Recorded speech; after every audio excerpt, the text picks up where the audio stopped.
Hola, mi presentación hoy día va a ser sobre la datación por radiocarbono en aplicaciones arqueológicas, con un énfasis en el avance de metodología. Vamos a hablar de radiocarbono, pero también de cronología y el modelamiento bayesiano, que es lo que yo hago y lo que yo me especializo.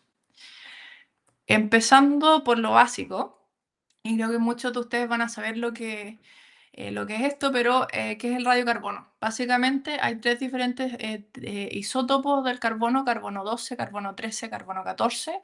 Carbono 12 y 13 son isótopos estables y carbono 14 es el que es como radioactive, digamos, que tiene dos neutrones extra. No le gusta estar de esta forma, así que es radioactive y vuelve a ser nitrógeno 14, básicamente. En términos de abundancia, tenemos carbono 14, es más o menos la mayoría de carbono que está como en la atmósfera, digamos, 99%. Después viene carbono 13 y la proporción de carbono 14 es minúscula, básicamente, una en un trillón. Siguiendo por cómo se forma básicamente el radiocarbono, es en la atmósfera a base de las interacciones de rayos cósmicos que convierten a carbono a nitrógeno, que tiene una masa 14, a carbono 14 y luego básicamente de vuelta. Entonces carbono 14 vuelve a ser nitrógeno. Básicamente, ¿cómo nosotros podemos usar radiocarbono como método o como reloj, digamos? Porque nosotros sabemos cuál es la media vida o el half-life de radiocarbono, que son más o menos 5.000 años, 5.700 años. ¿Qué significa esto? Es que si tenemos una muestra después de 5.700 años, nos va quedando el 50% en esta muestra es radiocarbono, básicamente. Entonces, después de más o menos, no sé, 11.000 años, después de dos half-lives, dentro de esa muestra queda solamente 25% de la señal de radiocarbono y así va siguiendo hasta básicamente el límite del radiocarbono, es cuando ya no tenemos, no nos queda muestra, o sea, no nos queda radiocarbono dentro de nuestra muestra, que esto indica el límite del método en sí como reloj, que son más o menos 55.000 años atrás. Esto es lo que, digamos, es un exponential decay, y eso es lo que dicta el límite del radiocarbono. Hablamos un poco de la producción y la dispersión de radiocarbono. Entonces nosotros sabemos que se crea en la atmósfera, acá, a base de nitrógeno, masa 14. Como entra al sistema básicamente a las plantas, a los árboles, es base a la fotosíntesis, y luego claramente entra a los organismos como la vaca, que se veía, a los humanos, a base, por ejemplo, de ellos como ir incorporando este radiocarbono que está en las plantas, en los árboles, etcétera, dentro de la atmósfera. Entonces, el radiocarbono a mí siempre me gusta pensar que es como un reloj que comienza, o sea, es como estos relojes de arena básicamente, que comienza al punto de que, por ejemplo, ese organismo, esa vaca, muere. Ahí empieza el reloj de radiocarbono. Y el reloj de radiocarbono, o la fecha que sale básicamente de radiocarbono, es una relación dentro, acá abajo, por ejemplo, dice, es la relación dentro del isótopo 14, que este isótopo que tiene este exponential decay, que se va como decayendo, digamos, y vuelve a nitrógeno, y el carbono 12, básicamente, que es el estable, digamos, el elemento con su masa, digamos, natural. Tenemos diferentes reservorios de carbono, digamos, en el planeta. Uno de ellos, que es uno bien grande, digamos, en la atmósfera. El otro son los océanos. En los océanos tenemos un poco un problema, digamos, donde hacemos datación, porque hay un efecto reservorio que ustedes muy bien lo saben. Esto es a causa que en la atmósfera básicamente se está reponiendo el carbono, el radiocarbono joven, digamos, porque el nivel de mezcla en la atmósfera es a nivel de una semana. En el océano es mucho más lenta y es diferente. Básicamente, los océanos, la superficie de los océanos se reponen por esta interacción que tienen con la atmósfera, están en contacto, digamos.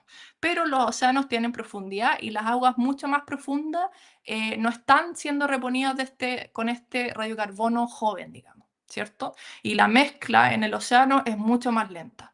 Entonces, en promedio, nosotros decimos que las muestras que salen del océano, muestras marinas, en promedio son como mucho más viejas de lo que deberían ser, por al menos 400 años. Entonces, eso significa que si uno hoy día va a una playa, le saca una fecha a una concha, en vez de decirte que esa concha murió o ese organismo creó esa capa, digamos, hoy día o ayer, va a decir que fue hace 400 años. Entonces, las fechas marinas son erróneamente muy viejas a causa de esta incorporación de este radiocarbono más bien como añejo, digamos.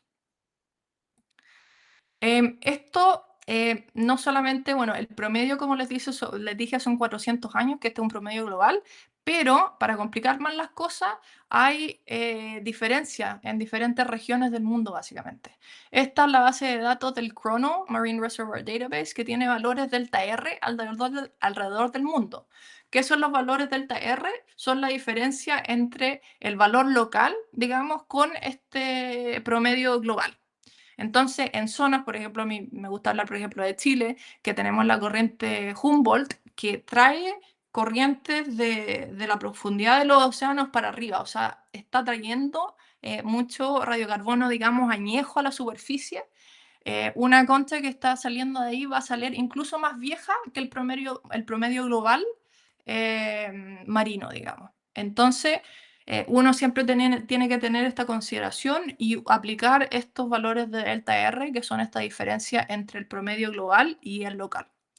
Y hay diferencias espaciales, digamos, como decía, como por ejemplo la corriente Chile, de Humboldt en Chile, pero también los delta R cambian en términos temporales.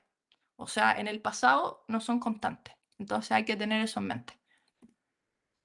Otros reservorios que tenemos son los ríos y los lagos, que también son un poco problemáticos como el océano, porque arrojan o nos dan una fecha que son como erróneamente muy viejas, digamos, no por las mismas dinámicas que tenemos en los océanos, pero porque estos organismos, estas muestras adquieren de nuevo radiocarbono viejo, fósil, añejo, por fuentes geológicas como caliza o diferentes rocas, digamos, que son muy viejas y que ya no tienen carbono, pero ya no tienen radiocarbono.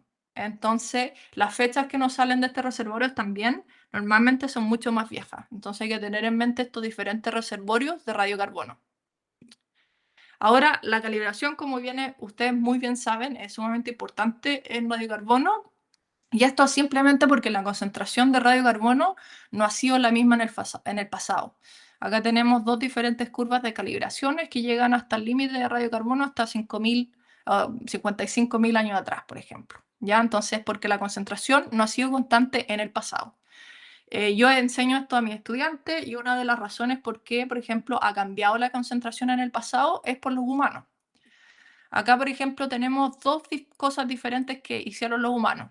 La primera es la que muestra acá, en que la concentración de radiocarbono bajó en la época como industrial, digamos, porque los humanos estaban quemando lo que se llaman fossil fuel, ¿cierto? Entonces están poniendo radiocarbono añejo, digamos, en la atmósfera. Entonces acá bien que el nivel, como en esta como época más bien industrial, empieza a bajar a causa de este como radiocarbono viejo que se está poniendo en la atmósfera por quemar como todos estos combustibles.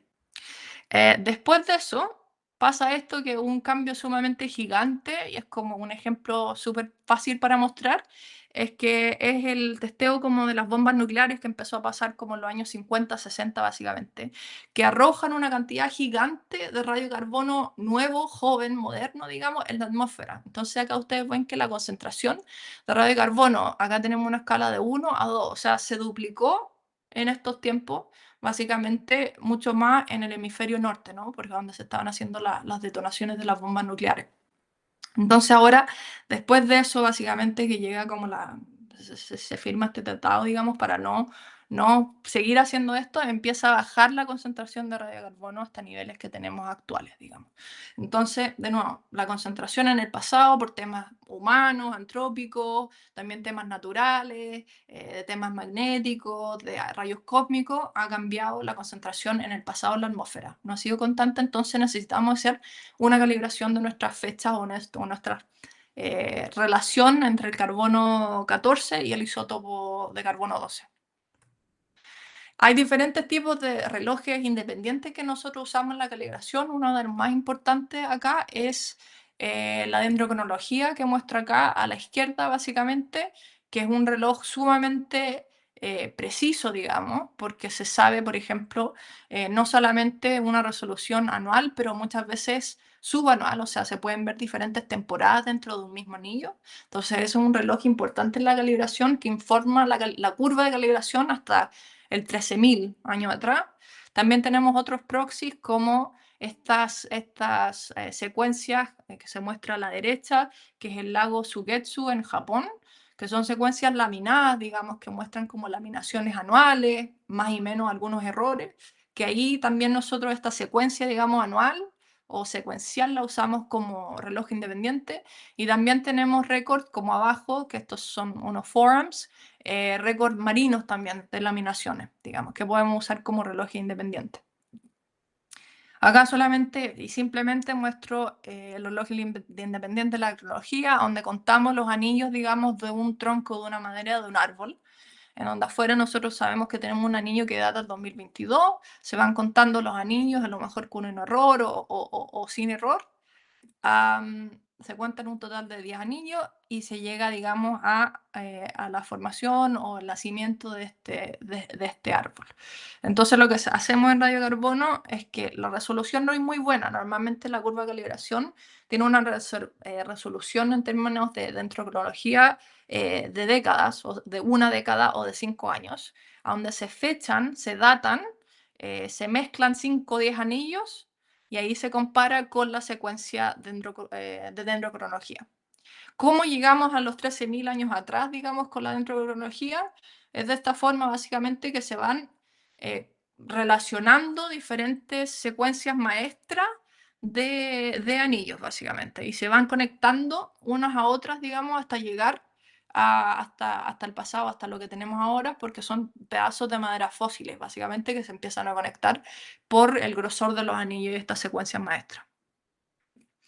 Acá, para los que no sabían, por ejemplo, les quería solamente mostrar todos los datos que forman las curvas de calibración. Acá, por ejemplo, en el A, el panel B y el panel C, tenemos diferentes como secciones de la curva de calibración y pueden ver que todos esos proxies dicen ahí, por ejemplo, tree rings. Entonces, hasta los que dice ahí, por ejemplo, no sé, 14.000, 13.000, la curva está más bien hecha por estos récords de alta resolución, que son estas cronologías de dendrochronology, de anillos de madera. Yendo para atrás, por ejemplo, en el panel D, que ya ahí entramos como a los 24.000 años atrás, no tenemos curva, o sea, no tenemos información de dendrocronología, pero tenemos estos otros proxies que les hablé, por ejemplo, Lake Sugetsu, tenemos corales, paleothems, marine records, etc. Entonces, de esto están en digamos, estas curvas de calibración. Ahora le quería hablar del proceso de datación por radiocarbono. Nosotros, son diferentes pasos básicamente y los voy a llevar por estos pasos en esta presentación. El primero es el muestreo, que básicamente vamos a ver que muestreo en campo y en el laboratorio, y los dos son sumamente importantes, pero quizás más importante el muestreo en campo que hacen los arqueólogos. Segundo, el tratamiento químico para la descontaminación de las muestras, que es sumamente importante, como les voy a mostrar. Después tenemos la grafitización, normalmente, que nosotros medimos carbono sólido, digamos, en grafito, pero también se puede medir en gas también, pero grafitización es lo que la mayoría de los laboratorios siguen haciendo. Después tenemos la medición por AMS, la calibración, y también les voy a hablar, como les dije, del modelamiento bayesiano, que más y más se está haciendo. Entonces, empezando por el muestreo. El muestreo en campo es sumamente importante y se tiene que tener en mente dos criterios, digamos, o dos temas, que estos son los criterios de Waterbook, en una publicación que salió en 1971, que sigue siendo sumamente importante para el muestreo y la estrategia de muestreo para la datación de radiocarbono, pero también la datación en general, para diferentes tipos de muestra también, o sea, aplica. La primera categoría es la certeza de asociación, que idealmente debería ser una categoría A. ¿Qué significa eso? Es certeza total. Entonces, el objeto arqueológico mismo proporciona la muestra medida. Por ejemplo, hueso humano de un entierro o madera de un poste de casa. O sea, si uno tiene y le interesa datar, el evento cultural que te interesa datar es el entierro, si se puede éticamente datar el hueso humano. Mejor que datar, no sé, sedimento o un carbón que esté por ahí suelto, disperso. Es mucho mejor tener certeza total de esta asociación entre la fecha y el evento cultural que uno quiere datar. El otro tema es súper importante también, es de identidad incorporada.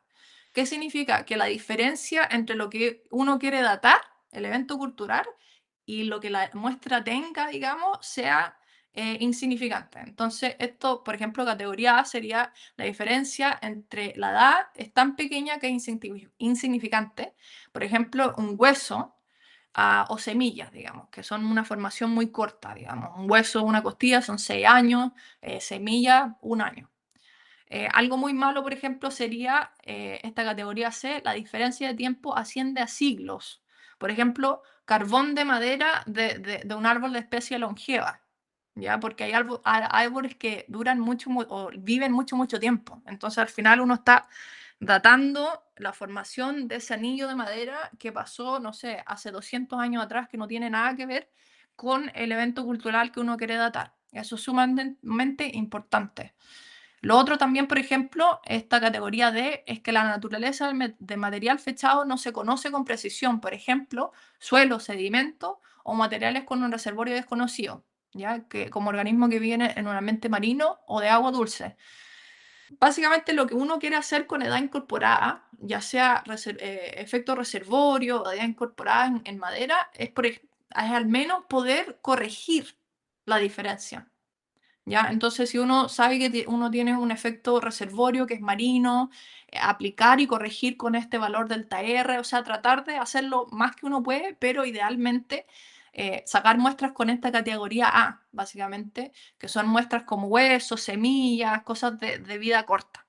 Esto es sumamente importante. Lo otro como aviso, digamos, yo digo evitar usar pegamentos o tintas en huesos o cerámicos pequeños. Todo lo que es tinta, pegamento, todo eso contamina lo que nosotros hacemos, pero no solamente lo que hacemos nosotros, pero también si quieren hacer análisis de residuos orgánicos. O sea, nosotros, por ejemplo, si hacemos análisis de residuos, podemos ver plástico, o sea, vemos huellas del plástico donde la muestra fue guardada, o sea, todas estas cosas salen en estos tipos de análisis, también como muestreo para ADN también. Todo lo que sea pegamento va a ir contaminando. También considerar el uso de guantes para evitar contaminación y también siempre me preguntan a mí cómo mandar las muestras. Simplemente envolver las muestras en papel de aluminio y meter dentro de bolsas plásticas. O sea, no en bolsitas o cajitas de madera, lo que sea, cosas que tengan carbón. El papel aluminio es sumamente bueno para evitar la contaminación, de nuevo, no solamente para nosotros, pero por ejemplo algo como análisis de residuos orgánicos. El proceso de datación por carbono, ahora el muestreo en laboratorio, nosotros lo que hacemos es evitamos huesos que han sido consolidados o pegados.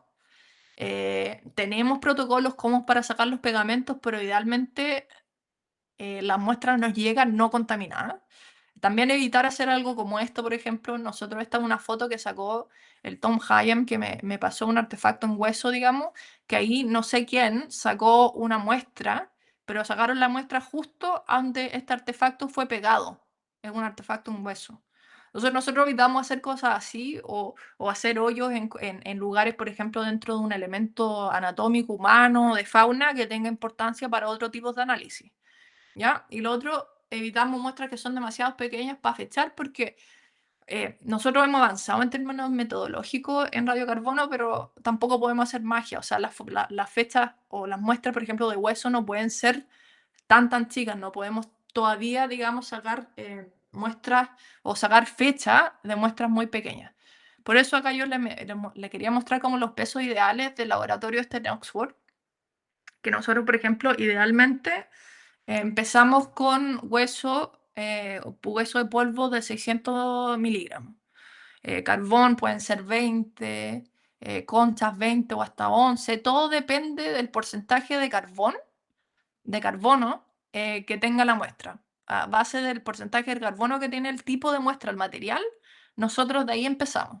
Entonces algo, por ejemplo, con un carbón puede ser mucho más bajo, no sé, a lo mejor 10 miligramos, porque carbón debería ser de un porcentaje de carbón muy alto. Ponte tú 80% de carbón. es un pedazo de carbono, o de carbono es un pedazo de carbono. Entonces ahí, por ahí nos guiamos en los pesos. Ahora hablé del muestreo, ahora tratamiento químico, que es el paso que sigue, digamos, dentro de la datación de carbono.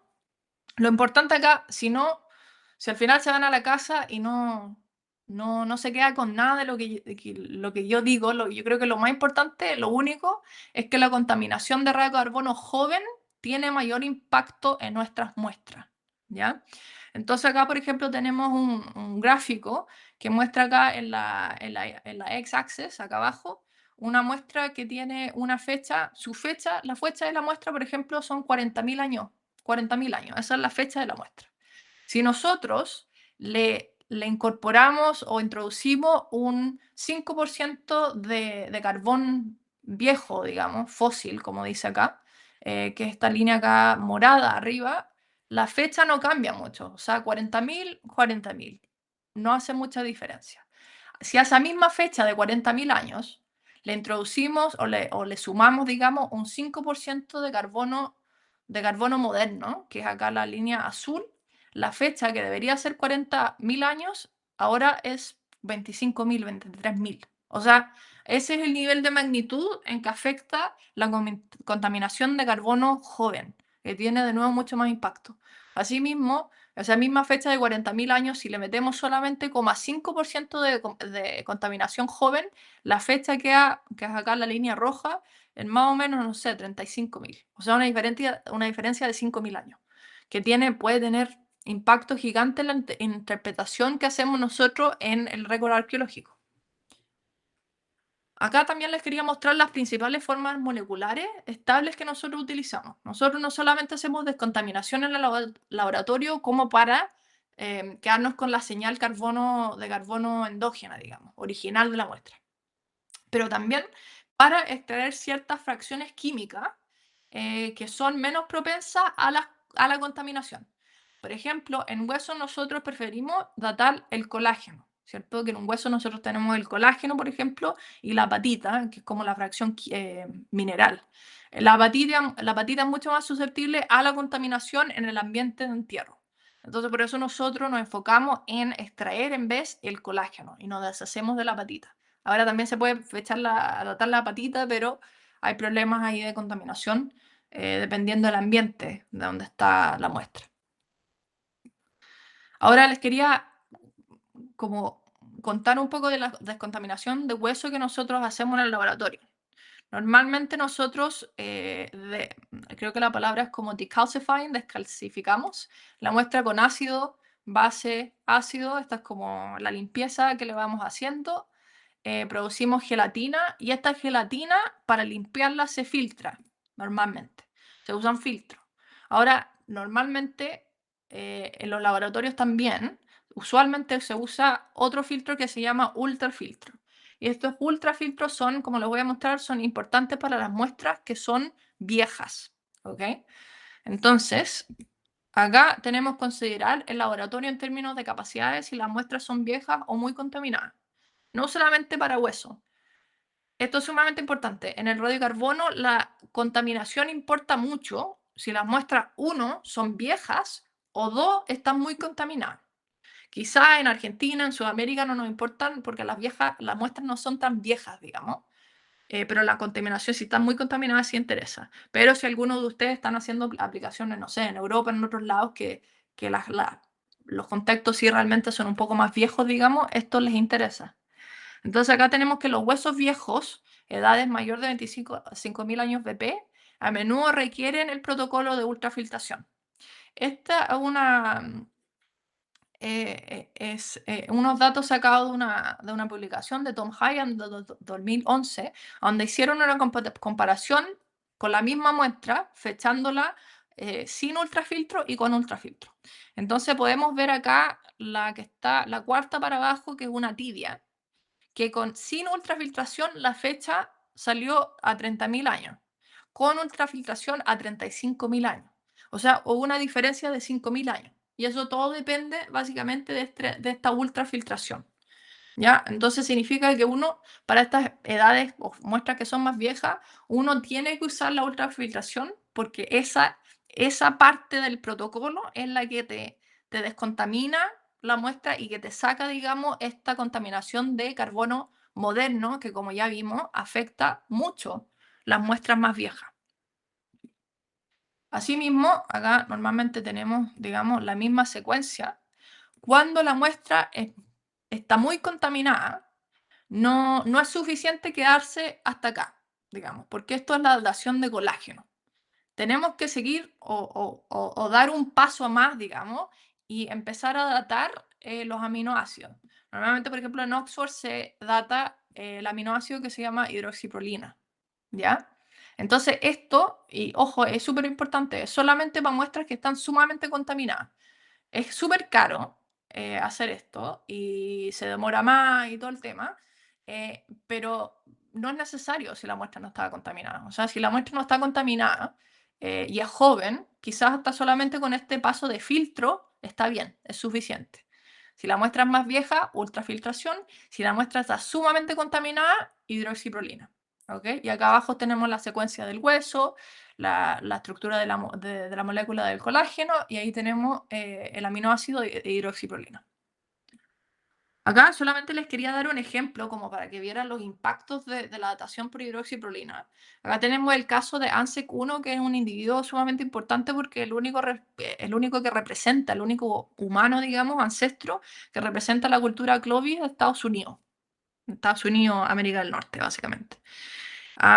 ¿Por qué Hansek durante los años se sacaron muchas fechas? Lo dataron mucho como hasta muestra este individuo. Entonces acá en morado ustedes pueden ver diferentes fechas que salieron del Hansek 1. Y hay fechas que son sumamente diferentes. O sea, la primera, por ejemplo, que vemos acá son 8690. Después más abajo tenemos otra fecha de colágeno que son 11550. O sea, sumamente diferentes. Y el problema básicamente es que las fechas más jóvenes no están de acuerdo con las fechas del rango Clovis del mismo sitio. Por ejemplo, estas fechas que están acá en amarillo, que son de artefactos de huesos Clovis. ¿Ya? Entonces lo que nosotros hicimos en este proyecto, que esto fue como en el 2017, el 2018, quisimos datar de nuevo a ANSIC 1 y a las varillas de hasta Clovis que salieron del sitio, que son dos, ¿ya? Usando estos diferentes protocolos de descontaminación. El primero es el filtro normal, después el filtro con ultrafiltro, después otro tipo de filtro de jeringa y después el último es el método que nosotros pensamos que iba a ser el más confiable, que es este aislamiento de hidroxiprolina a base de un método que se llama PrEP HPLC.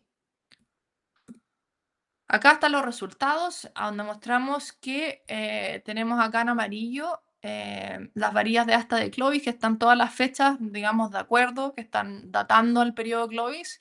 Y en ANSE, que está arriba, estas cuatro fechas que están ahí arriba, la única fecha que concuerda con los artefactos Clovis es esta fecha que se hizo en hydroxyproline.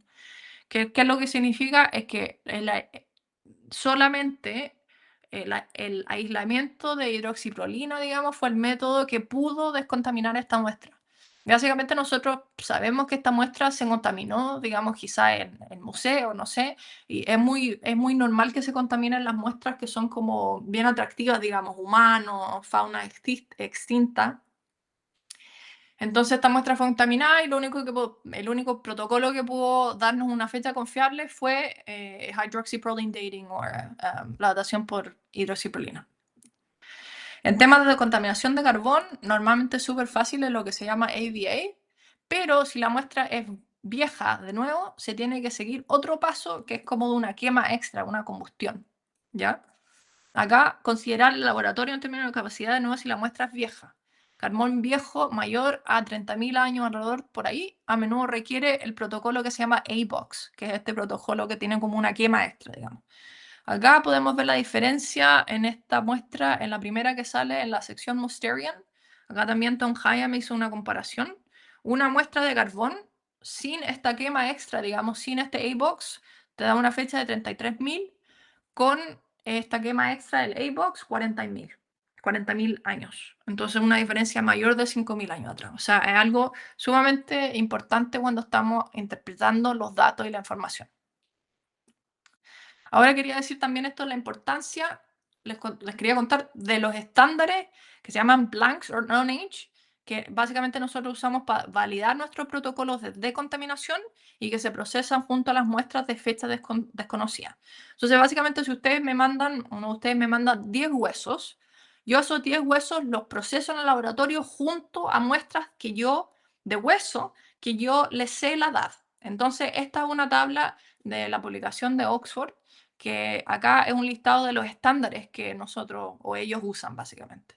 Acá, por ejemplo, en colágeno se usa siempre como estándares uno que se llama un blank, básicamente, que es un hueso o un material, una muestra que es vieja, más vieja que como el límite de radiocarbono, 60.000, 70.000 años atrás, que no debería tener radiocarbono. Ya, entonces, si nosotros encontramos radiocarbono en esa muestra, nosotros sabemos que hubo contaminación durante el protocolo del procesamiento en laboratorio. También, al mismo tiempo, se hace una muestra, un estándar de una muestra conocida más joven. Entonces, por ejemplo, Oxford usa hueso de un shipwreck, un barco que se hundió y que sabemos la fecha de cuándo se hundió, bla, bla, bla. Y eso es más moderno. ¿Para qué? Para cuantificar si hay contaminación de radiocarbono vieja. ¿Ya? Entonces, esto se hace para todos los materiales y a base de los materiales. Entonces, también tenemos estándares para los carbonatos, para el carbón, para la madera. Y básicamente es porque el procesamiento del laboratorio, como digo, al final puede contaminar las muestras. Entonces, hay que cuantificar cuánta contaminación nosotros le estamos metiendo básicamente a las muestras cuando las procesamos en el laboratorio. Sumamente importante, lo digo porque hay hartos laboratorios, o en Sudamérica y en otros lugares, hay laboratorios que se están abriendo ahora que son solamente de pretratamiento, de descontaminación, que tienen que seguir estos protocolos y esta forma, digamos, de hacer radiocarbono, que lo hacemos todos en la comunidad de radiocarbono, básicamente. Y normalmente a veces compartimos estándares y se hacen intercomparisons y papers y cosas enteras y estudios enteros en estos como estándares de known age, ¿ya? El próximo paso en el radiocarbono es la grafitización, que no voy a hablar mucho del tema, o sea, a veces medimos grafito, a veces el gas de CO2, pero solamente para mostrarles, para que no sea como el radiocarbono es como una caja negra, como se dice, lo que hacemos es pesamos la muestra en una cápsula, la quemamos para sacar como el CO2 en gas, medimos y atrapamos este CO2 y básicamente al CO2 le botamos el oxígeno para convertirlo en carbono sólido, básicamente, en carbón sólido, que es grafito. Básicamente lo que están los lápices, grafito, ese es carbón sólido. Y este carbón sólido es lo que los metimos como dentro de estos que se llaman cathodes, los prensamos básicamente, y estos cathodes con cada muestra se meten en el acelerador para medir, para la medición. Ahora, la medición por AMS, no voy a hablar mucho del tema, pero básicamente la muestra empieza ahí, como ustedes pueden ver, como en este gráfico. Nosotros incorporamos la muestra acá al principio, en esta como una cámara que se llama como ion source, básicamente. Y la muestra recorre todo este rumbo del acelerador, como pueden ustedes ver, y medimos todos los isótopos a base de su masa, básicamente. Se van separando en estos magnetos, básicamente, por su masa, hasta el final llegar, que nosotros medimos básicamente el carbono como los átomos de radiocarbono, básicamente. Entonces, todo el proceso es como un proceso de filtración para deshacernos de moléculas que nosotros no queremos, por ejemplo, moléculas de carbono o de carbono e hidrógeno que pueden tener la misma masa que nos interesa, como masa 14, nos tenemos de que deshacer del hidrógeno en este proceso en el acelerador, básicamente, y medimos todos los isótopos del carbono. Entonces, como yo les decía, la fecha de radiocarbono solamente no nos interesa el radiocarbono, pero son todos los isótopos que nos permiten tener una fecha de radiocarbono. Ahora, lo importante es cómo reportar los resultados. Claramente hay que reportar la información arqueológica asociada a cada fecha, como el contexto arqueológico, el material, la especie. Hablamos de edad incorporada, especies de madera, es sumamente importante. También si tenemos, por ejemplo, diferentes organismos marinos, la especie es sumamente importante reportar. En cuanto a información cronométrica, son tres cosas que yo siempre digo que es importante reportar. Uno son los valores elementales y isótopos estables, que ahí ustedes pueden ver las columnas de percent collagen yield, la relación entre el carbono y el nitrógeno, percent carbon, nitrógeno, y estos valores de isótopos estables, que para los especialistas en radiocarbono nos permiten evaluar la confiabilidad de la fecha, ¿ok? Y les voy a explicar un poquito más de esto. La segunda cosa, el número total de muestras enviadas y la tasa de fracaso. Para mí es súper importante. Después la edad calculada, BP, la fecha calibrada, cal-BP y la curva o curvas de calibración que fueron utilizadas. Siempre, siempre, siempre hay que publicar la edad calculada. No solamente la fecha calibrada, porque nosotros no podemos calcular la fecha original de una fecha calibrada. No es muy fácil. Ya, entonces, en el futuro, cuando siempre cambian las curvas de calibración, se actualizan, bla, bla, bla, se tiene que usar la edad calculada para recalibrar la fecha. Entonces es re importante la fecha BP.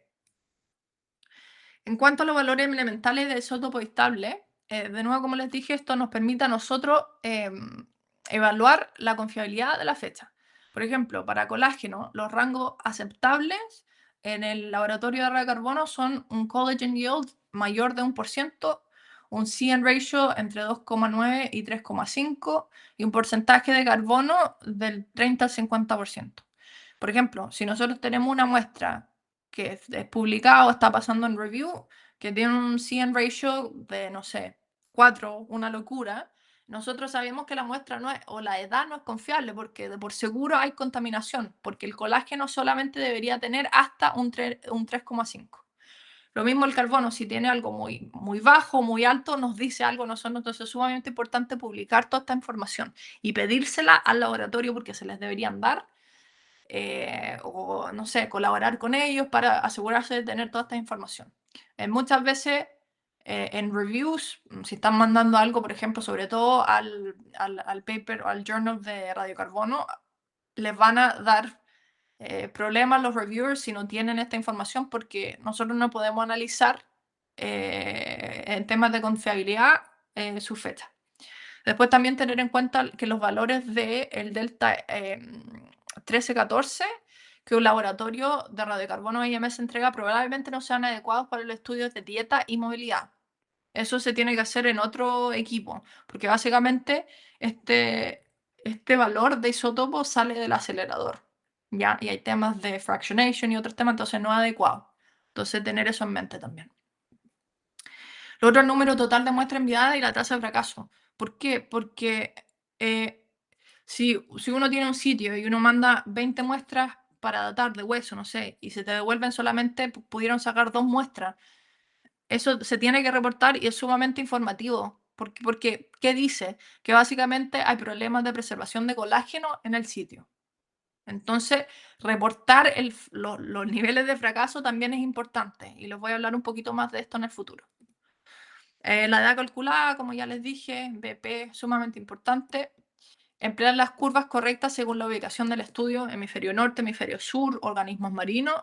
Y si se usan la Marine Curve, Marine 20, que es la para organismos marinos, hay que recordar de identificar y aplicar el valor del TR más apropiado. Esta de nuevo es la base de datos que le había contado, que están como que se suben como todos estos datos según, según la ubicación, digamos. Esto es importante chequearlo, pero también no es muy bien actualizado, o sea, no se actualiza muy frecuentemente, por lo que he visto yo. Entonces, lo importante también es meterse a investigar a ver si han habido papers en la zona de estudio o el periodo que han hecho estudios de delta R o han sacado información que uno pueda usar. Entonces, tener en cuenta que esta base de datos no es necesariamente lo más actualizada, sí. Después, bueno, hablamos de muestreo, tratamiento químico, grafitización, medición, calibración más o menos. Ahora hablamos un poco del modelamiento bayesiano. ¿De qué se trata básicamente? Estamos hablando del teorema de Bayes, que no me voy a meter mucho como la estadística, la probabilidad de todo lo que esto conlleva, pero básicamente esto está hablando de la integración de las fechas, que acá sale como likelihoods, con la arqueología, que sería el prior information, lo que nosotros usamos como para informar y construir nuestro modelo. Son informaciones que nosotros sabemos o que es información que nosotros, que es verídica básicamente, que es certera, ¿ya? Que esto informa el modelo. ¿A qué me refiero como con un prior que sea como la arqueología o el contexto arqueológico? Lo que uso yo como prior muchas de las veces es la estratigrafía dentro de un sitio arqueológico. Es el orden estratigráfico. Y lo voy a explicar un poquito más. También se puede usar otros tipos de priors dentro de la arqueología, como por ejemplo, si sabemos que dentro de nuestro sitio tenemos una capa de tefra y esa capa de tefra tiene una fecha de por sí. Entonces nosotros sabemos que la ocupación no puede haber empezado antes de la fecha que tenemos acá que nos dice esta capa de tefra. ¿Ya? Esto también se puede usar como un prior o, por ejemplo, en sitios romanos, acá en Inglaterra, qué sé yo, monedas, digamos, que tienen fecha, ¿ya? Que están relacionadas con, no sé, emperador tontito, bla, bla, bla. Esa fecha nosotros la podemos usar como para informar nuestro modelo, ¿cierto? Y decir que la ocupación que vino después de esta moneda no puede ser, no sé, empieza de esta fecha para adelante, ¿cierto? Ya. Entonces acá, por ejemplo, yo tengo estratigrafía, que como les conté es lo que yo normalmente uso y lo que se usa mucho dentro de la aplicación arqueológica en el modelamiento bayesiano. Acá tengo un modelo como bien ideal, así bien, no muy real, digamos, arqueológico, donde tenemos un estrato C, que es más viejo y está más por debajo, digamos, que un estrato B, que a su vez es más viejo y está por debajo del estrato A. Entonces, ¿qué nosotros hacemos? Le decimos al modelo que tenemos un estrato C, que es un grupo, y dentro de este estrato C nosotros tenemos las fechas E y F, que claro, por estar dentro de este estrato tienen que ser más viejas que las fechas C y la D y que la A y que la B. Entonces, este orden estratigráfico es lo que nosotros usamos para construir nuestros modelos.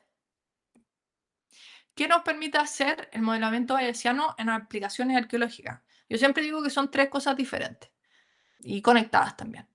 Uno, como nivel básico que ya los conversamos, es la integración de los datos arqueológicos y cronométricos. ¿Ya? Acá tenemos un artefacto en hueso. A nosotros no necesariamente nos interesa el momento el cual el organismo, no sé, qué tipo de animal fue que este animal murió, falleció, porque eso es lo que nos entrega la fecha de radiocarbono. Eso es lo que nos está diciendo la fecha. Normalmente a nosotros no nos interesa ese punto. A nosotros nos interesa un punto cultural, un momento cultural, ¿cierto? Entonces no nos interesa cuando el animal murió, pero nos interesa cuando este artefacto fue hecho, ¿cierto? O cuando el artefacto fue enterrado. Puede que todos estos eventos estén uno encima del otro o hayan pasado al mismo tiempo o quepan dentro de nuestra, no sé, errores. O puede que no. Pero de alguna forma, como la lección, no sé, es que las fechas de radiocarbono siempre tienen que estar en el contexto arqueológico, siempre se tienen que contextualizar las fechas de radiocarbono de otro tipo. Entonces, esto es lo que nos permite hacer como el modelamiento bayesiano. La segunda cosa, o sea, el paso, el que sigue, digamos, es evaluar secuencias arqueológicas cronológicas.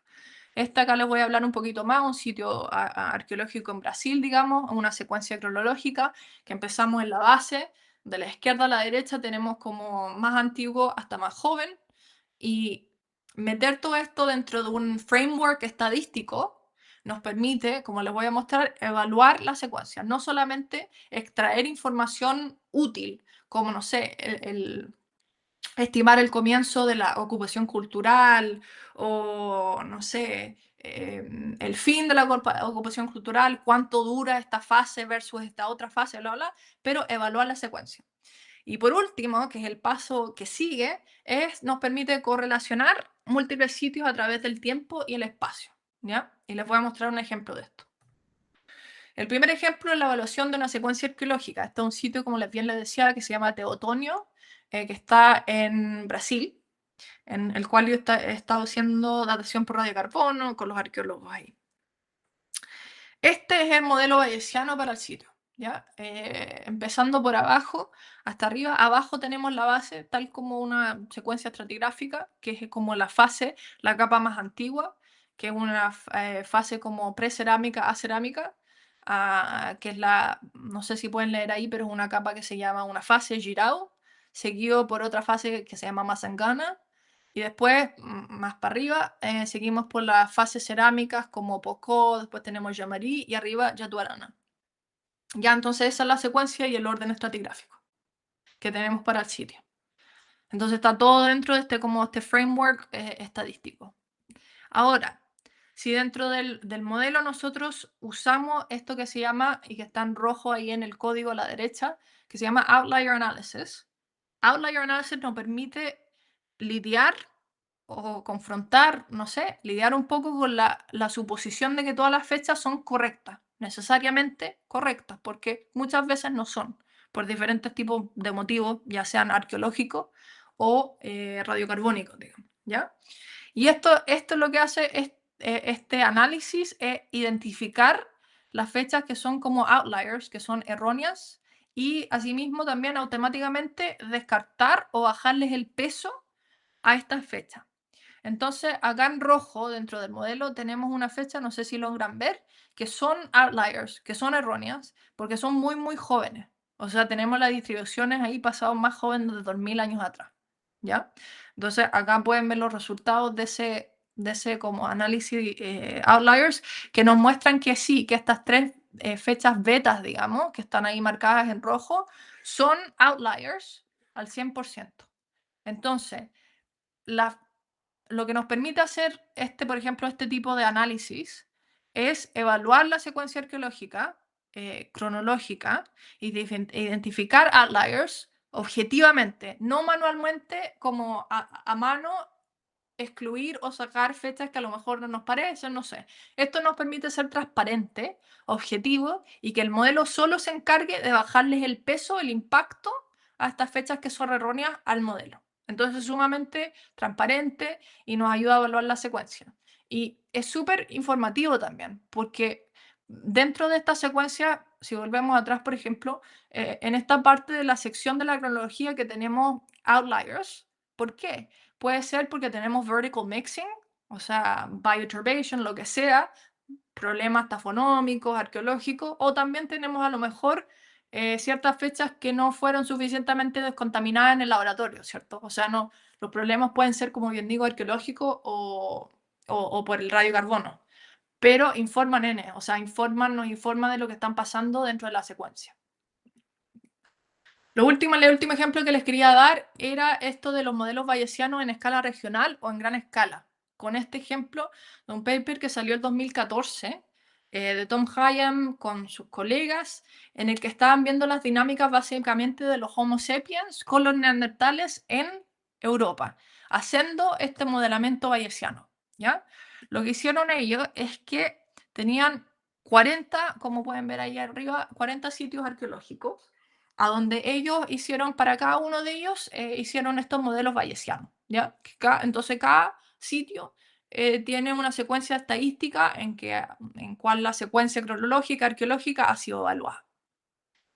¿Ya? Empiezan a conectar todos estos sitios por ejemplo, todos los sitios empiezan a estimar el fin de esta como cultura Mosterian que está asociada a los neandertales. Entonces todos los sitios tienen este estimado del fin de la cultura Mosterian en los depósitos y se conectan todos los sitios para estimar a gran escala cuándo fue el término o cuándo terminó, digamos, el Mosterian en Europa. ¿Ya? Entonces este es el panel C que ven arriba. Eso es la distribución. Es un estimado, digamos, del fin del Mosterian en Europa que termina siendo como alrededor de 40.000 años atrás.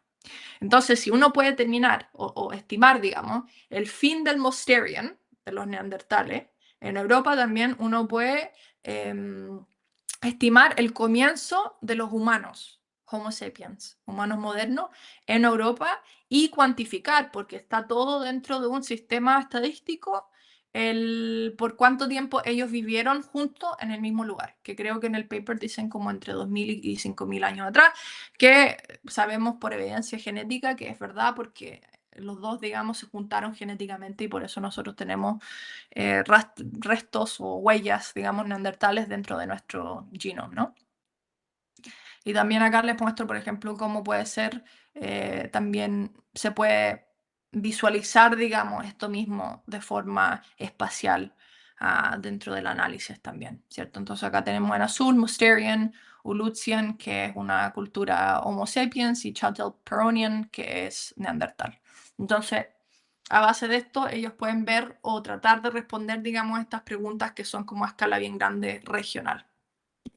Ahora, esto es algo que Roxana me pidió que hablara un poco, que es como este otro método que se usa para estudios a gran escala, o en estas preguntas como grandes, regionales, no sé, continentales, que es como la suma de fecha, o en inglés, Radiocarbon Dates as Data Analysis.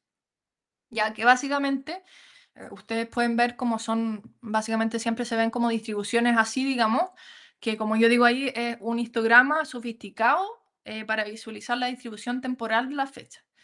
Normalmente no es solamente eso, sino que se da un paso más adelante en donde se relaciona, digamos, la frecuencia de la fecha con el nivel o la magnitud de la ocupación humana en el pasado, o con temas como demográficos, demography, como el tamaño, digamos, de las poblaciones pasadas, guiándonos por la frecuencia de las fechas de radiocarbono.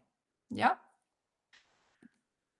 Nosotros el 2020 sacamos este paper en el Journal of Archaeological Science, hablando, analizando, digamos, este tipo de método desde la perspectiva de especialistas en radiocarbono.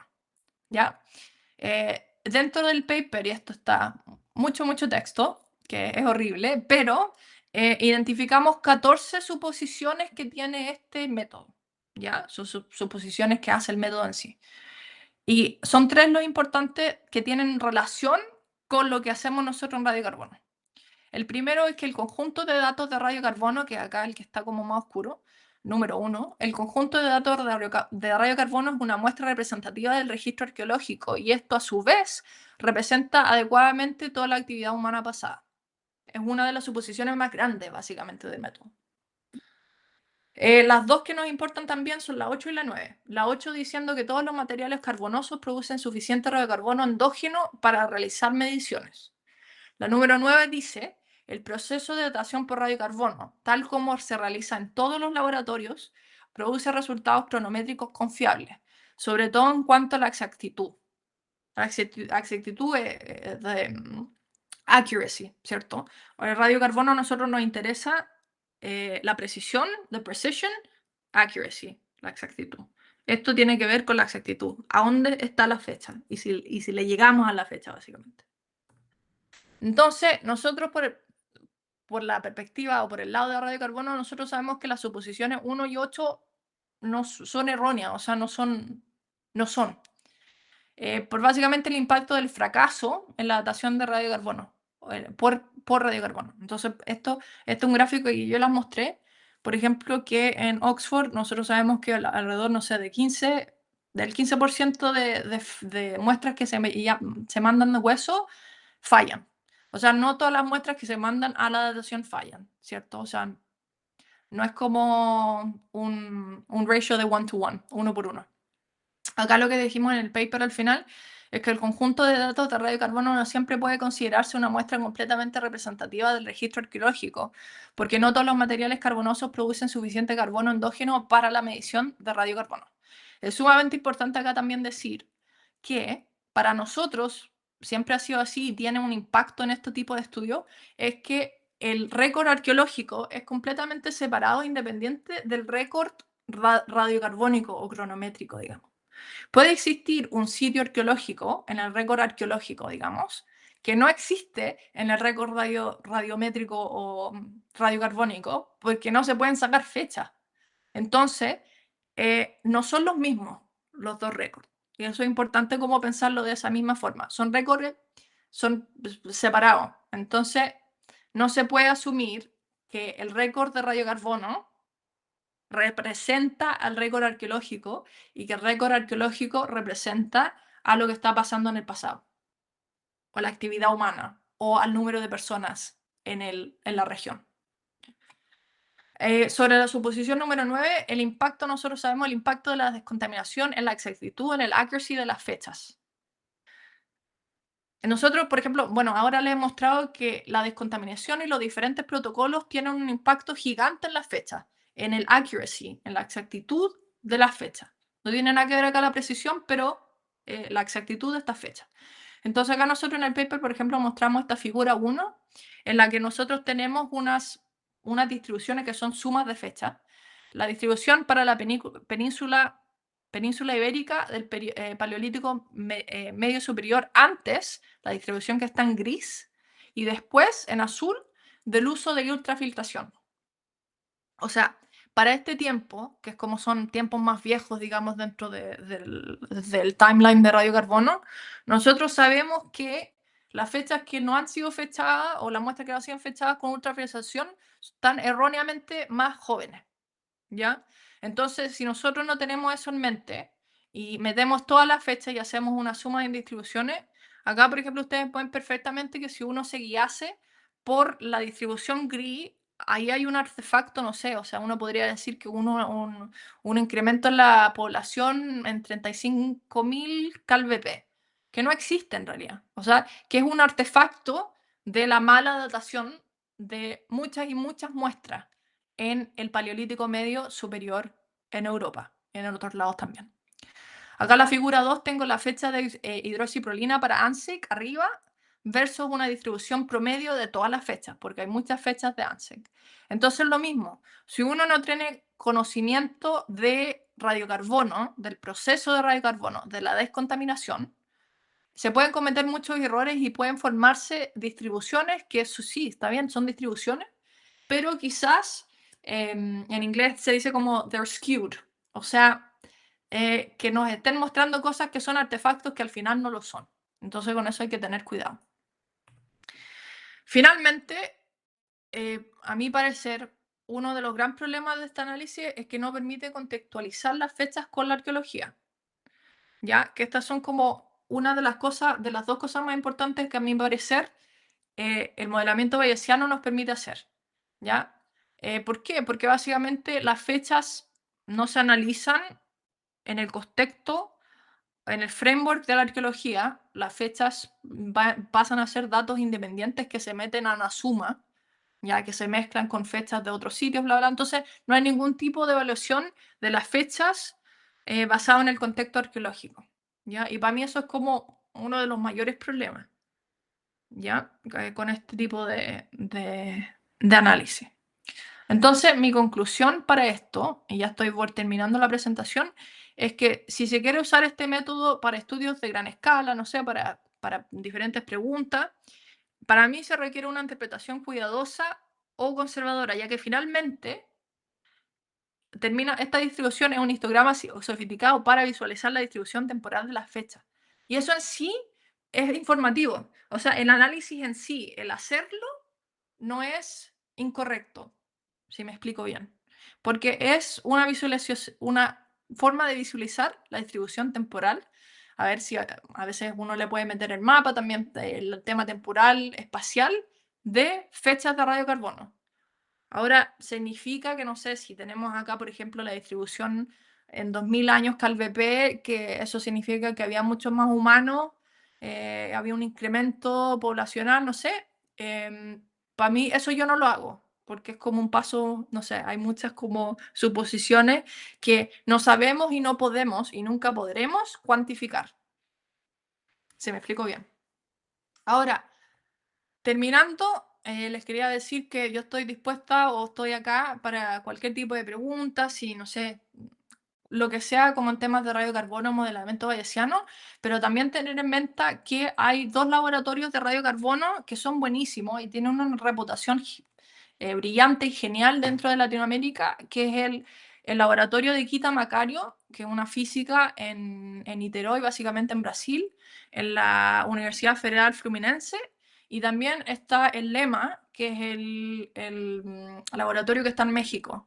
y que la líder, la directora también es Corina Solís, que es otra física. Y de nuevo, solo resaltar que tenemos los recursos, que existen laboratorios y las dos tienen aceleradores que dan, que son confiables los resultados, los análisis, todo. O sea, está el recurso, digamos, dentro de Latinoamérica y también el expertise, digamos, como si alguien tiene preguntas o quiere hacer una colaboración con alguno de ellas, no sé. Están ahí, las dos son geniales, muy simpáticas y son laboratorios de muy alta reputación dentro de nuestro campo.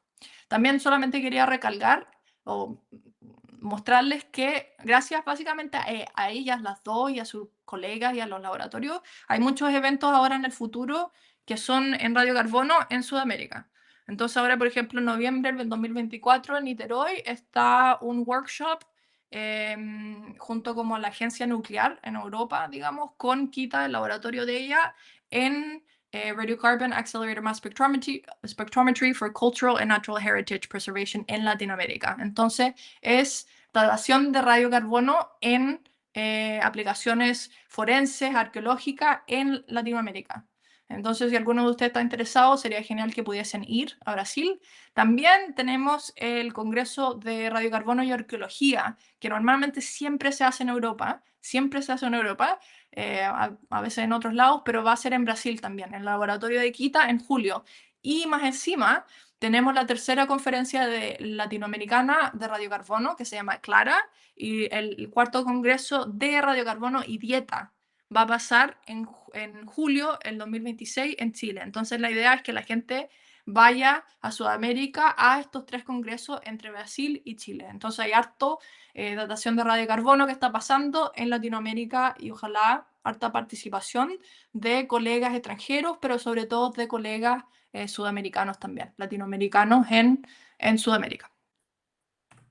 Y muchas gracias por su atención, pero también le quiero agradecer mucho al Congreso, al comité por la invitación y a Roxana también por organizar todo y por también invitarme a presentar acá. Muchas gracias.